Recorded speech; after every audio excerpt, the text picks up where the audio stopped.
नमस्कार मंडळी, स्वागत आहे तुमचं माझ्या आजच्या नवीन पॉडकास्टमध्ये।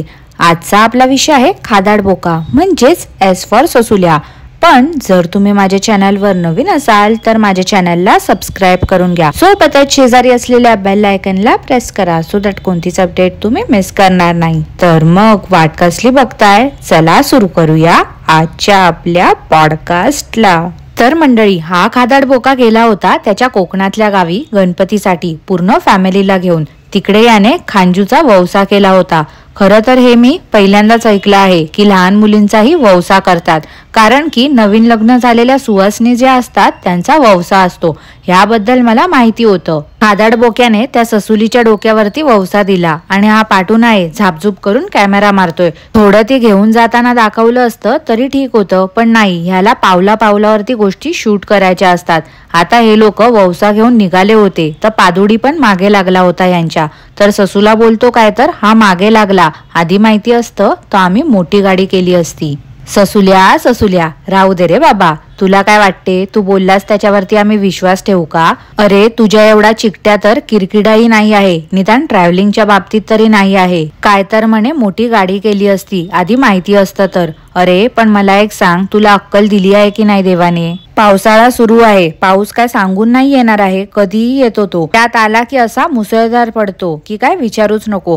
तुम्ही लोक वौसा घेऊन जात होते, ससुलीने साडी नेसली होती, खांजूने पण ट्रेडिशनल आउटफिट वेअर केलं होतं। रस्त्याने जाताना जर पाऊस आला असता तर त्या भिजल्या असत्या, एवढा साधा विचार नाही केलास का तू? आणि तो वौसाही ओला झाला असता। कॉमन सेन्स आहे रे। आणि काय रे ठोंब्या, तू तो वौसा पायाजवळ ठेवलास, लाज वाटते का रे तुला? जनाची नाही निदान मनाची तरी लाज बाळग रे। असा जर अपमानच करायचा होता तर कशाला दिखावा करायचा होता वौसा? वर निर्लज्जासारखा बोलतोस, पण यावर्षी नव्हतं करणार होतो आम्ही। अरे मग मला एक गोष्ट सांग, कोण मागे लागलं होतं तुझ्या? नव्हती इच्छा तर नाही करायचा होता, पण उगाच त्या वौश्याचा अपमान तरी कशाला करतोस पायाजवळ ठेवून? सॉरी मंडळी, मला त्या मुलांबद्दल नाही बोलायचंय, पण ह्या ससूला ससुलीला बोलल्याशिवाय समजणार नाही आहे। आता बघा ना, कोणाकडे वौसा घेऊन जात होते तिकडे मुलं मस्ती करत होते। मस्ती केल्याबद्दल काही नाही, लहान आहेत ते लोक मस्ती नाही करणार तर कोण करणार आहे? पण ती मुलं दुसऱ्यांच्या घरी जाऊन त्या सोफ्यावरती खॉटवरती जे काही होतं त्यावरती उभे राहून नाचत होते। किती खराब वाटते ते बघायला। घाणीचे पाय असे बेडवरती सोफ्यावरती घेऊन ती मुलं नाचत होते ते। पण हा ससूला ससुली एका शब्दानेही त्यांना काही बोलले नाही। मुलांना लहानपणीच जर वळण नाही लावलं तर पुढे जाऊन काय करतील ते? कोणाच्याही इथे जातो तर आजूबाजूला काय फुकटचा गोळा करता येईल, सदैव ह्याच विचारात असतो हा ससुल्या। काय तर पडवळची वेल बघून लाळघोट्या खुश झाला होता। याला वाटलं काय तर ते लोक देतील, पण कोणी काही दिलंच नाही। मस्तच पचका करून टाकला याचा। कुठेही जायचं की कॅमेरा सुरूच, झाडं फळं फुलं सूर्यचंद्र तारे दाखवणं कॉन्स्टंट आहे या लोकांचं। ह्या लोकांना आपण कितीही काही बोललो तरी पण ऐकणार नाही आहे किंवा स्वतःमध्ये सुधारणाही करणार नाही आहे ते लोक। गेल्या वेळी मी विचारलं होतं बघा मंडळी की कुवार वौसा नेमका काय असतो, तर त्यावर ससुल्याने एक्सप्लेनेशन दिलं होतं। आजकाल अननस पण शॉर्ट्स अपलोड करत असतो, पण शेवटी तोही ह्याच्यासारखाच करणार पुढे जाऊन। नोकरी वगैरे करण्याचा काही इरादा दिसत नाही आहे त्याचा। विसर्जना दिवशी सगळे घरातले पुरुष काम करतायत आणि हा सेलिब्रिटी हातात घेऊन फिरतोय। अहो मंडळी, कॅमेराबद्दल बोलते हो मी, काहीतरी भलता सलता विचार करू नका। सगळं काही यांचं व्हिडिओसाठीच सुरू असते। कॉन्टेंट केलीये कुछ भी, काही करायचं आणि कसंही राहायचं। कॉन्टेंटच्या नावाखाली काही खपवतात आणि अंधमंद भक्त तर काय बाबा वेडेच आहेत। ह्या लोकांनी व्हिडिओ टाकला रे टाकला की लगेच अशा फुकटच्या लोकांना प्रोत्साहन देतात। नुसतं 2 मिनिटं नारळ फोडताना दाखवलं तेवढंच, बाकी इतर वेळ नुसता व्हिडिओ शूट करत बसला होता। आरती करताना पण मनोभावे आरती करायला होत नव्हतं याला। नुसता प्रत्येक जणाकडे जेवढे उपस्थित होते त्यांच्या तोंडावरती कॅमेरा मारत सुटला होता। सगळं आपलं खतरनाक करून बोलत असतो। फटाके फोडले ते खतरनाक, विसर्जन झालं ते खतरनाक। आधी नुसतं युनिक करायचा, आता खतरनाक करत बसतो। काकडी शोध मोहीम सुरू होती ससुल्याची। त्या झाडाझुडपात लहान मुलांनाही घेऊन गेला होता मूर्ख माणूस। याला अक्कल दिली आहे की नाही देवाने ना, हा खरंच खूप मोठा प्रश्न आहे। त्या झाडाझुडपात सरपटणारे प्राणी वगैरे असतात, याला काय गरज ना त्यांना सोबत घेऊन जाण्याची? इकडे त्यात अजून कोणाच्या तरी मुलाला सोबत नेलं होतं याने। विचारलं तरी होतं का त्याच्या आई वडिलांना की मी त्या मुलाला घेऊन जाऊ की नको, की असंच कोणाच्याही मुलांना सोबत घेऊन जातो? उद्या काय कमी जास्त झालं त्या मुलाला तर कोण जबाबदार राहणार आहे? तिथे एक बेडूक दिसला दगडावरती, त्याच्यावरती पण कॅमेरा मारत होता. मला तर वाटते कधी मच्छी मटण मिळालं नाही ना तर हा ससूला बेडूक, गोगलगाय, कासव, कानेटी, वेगवेगळ्या प्रकारची जी किडे मकोडे असतात ना ते पकडून खाईल. वेगळ्या आकाराची काकडी हातात घेऊन दाखवत होता. आता ती काकडी बघून काय करायचं ना, उगाच आपलं फालतूची बडबड करत असतो मूर्खासारखा. गेला होता काकडी शोधायला, पण तिथे पण एक अळंबी शोधून काढलीच याने. एक भेंडी, एक अळंबीचा हा काय करणार होता ना ते त्याचं त्यालाच माहिती. जेवढं काय फुकटचं दिसेल ते सगळं आपलं गोळा करत असतो. एक नंबरचा फुकटचंद माणूस आहे हा. आणि बरं का मंडळी, अजून ते खेकड्याचं खूळ काय डोक्यातून गेलं नाही आहे वाटते ह्याच्या. पादुडी पादुडी काय करत असतो त्या मुलाला. ह्या माणसाला नीट नाव घेता येत नाही का त्या मुलाचं. उद्या तो मुलगा मोठा झाला की त्याच्या बायको समोर पण त्याला पादुडी पादुडी करत राहणार आहे का. ह्या ठोंब्याला ससूल्या बोललं की राग येतो, पण ठोंब्या दुसऱ्यांच्या नावाची वाट लावतो त्याचं काय, याला काहीच वाटत नाही का. तेव्हा परतीच्या प्रवासाच्या वेळी पण तेच याचं सुरू झालं. चंद्र बघा चंद्र, जसं की चंद्र आम्ही कधी बघितलाच नाही आहे. चंद्र आमच्या इथे येतच नाही. इमोशनल होऊन नाटकी करतो आणि दाखवतो माझं गावावरती खूप प्रेम आहे. अरे ससूल्या, एवढंच जर प्रेम आहे ना तुझं तुझ्या गावावर तर मग कायमचं ये ना गावीच राहायला. मुंबईचं जेवढं काय आहे ते सगळं विकून जा कायमचा गावी राहायला. काय प्रॉब्लेम आहे, कोणी तुला अडवून ठेवलंय का की नाही बाबा तू मुंबईलाच राहा, गावी येऊ नको, राहा ना कुशाल गावी.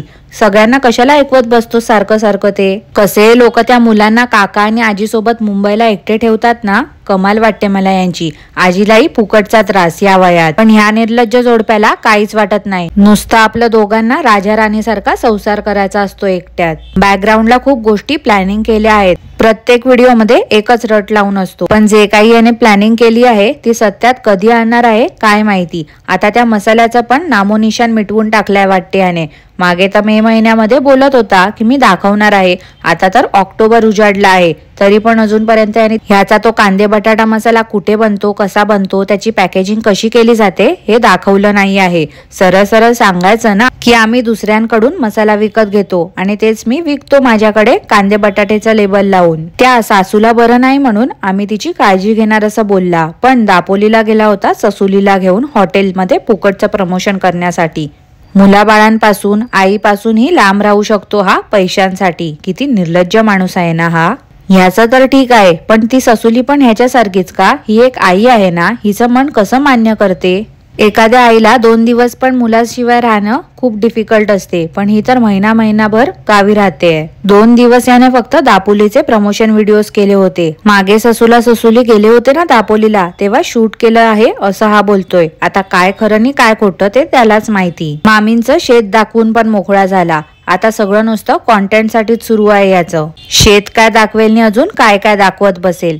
आता त्या सासूबाईंना बरं नाही तर नाही टाकायचे ना व्हिडिओ, पण नाही, ससूल्याला काळजी आहे ते म्हणजे चॅनलचा अल्गोरिदम हलेल याची. काय माणूस आहे ना हा.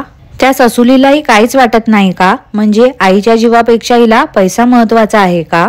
लॉकडाऊन मध्ये तर या लोकांनी एवढं लोकांना मूर्ख बनवलं होतं आणि मस्त पैसे कमवले होते. आता पण तर हा मसाला विकतोय, चवळी, चणे, शेंगदाणे काय काय विकत असतो, तरी पण याला पैशाची कमी आहे. किती निर्लज्ज माणूस आहे ना. घरात एक आजारी व्यक्ती आहे, त्या व्यक्तीची काळजी घ्यायची, त्याला प्राधान्य द्यायचं सोडून ह्या दोन्ही हवरट जोडप्यांना चॅनलच्या अल्गोरिदमची काळजी आहे. सारखा नुसता आपला काकड्या करत बसलाय. अळंबी आणि खेकड्यांनंतर काकडी हंटिंग सुरू आहे ससुल्याची. सासूच्या आजारपणावरती पण ह्या ससुल्याला आता डॉलर्स कमवायचे आहेत वाटते. आता सासूबाई आजारी आहेत ना तर त्यांच्यावरती व्हिडिओ बनवून ठेवत असेल आणि मग थोड्या दिवसांनी अपलोड करेल आणि बोलेल काय तर मी हे व्हिडिओ फक्त मेमरी जपण्यासाठी काढले होते. आपल्या चॅनलच्या माध्यमातून खूप साऱ्या मेमरीज जपल्या जातात, त्याच्यामुळे मी हे व्हिडिओज काढले होते. पैशासाठी काय करेल नि काय नाही, कोणत्याही थराला जातील ही लोक. व्हिडिओ येणार आहे की नाही ते सांगायची एक साधी सोपी पद्धत आहे की नाही. सरळ एक कम्युनिटी पोस्ट टाकायची ना की बाबा सो अँड सो कारणांमुळे मी आज व्हिडिओ टाकू शकत नाही, पण कसलं काय, याला आपलं नुसतं कॉन्टेंटच्या मागे पळायचं असते. असा कसा रे तू ससुल्या.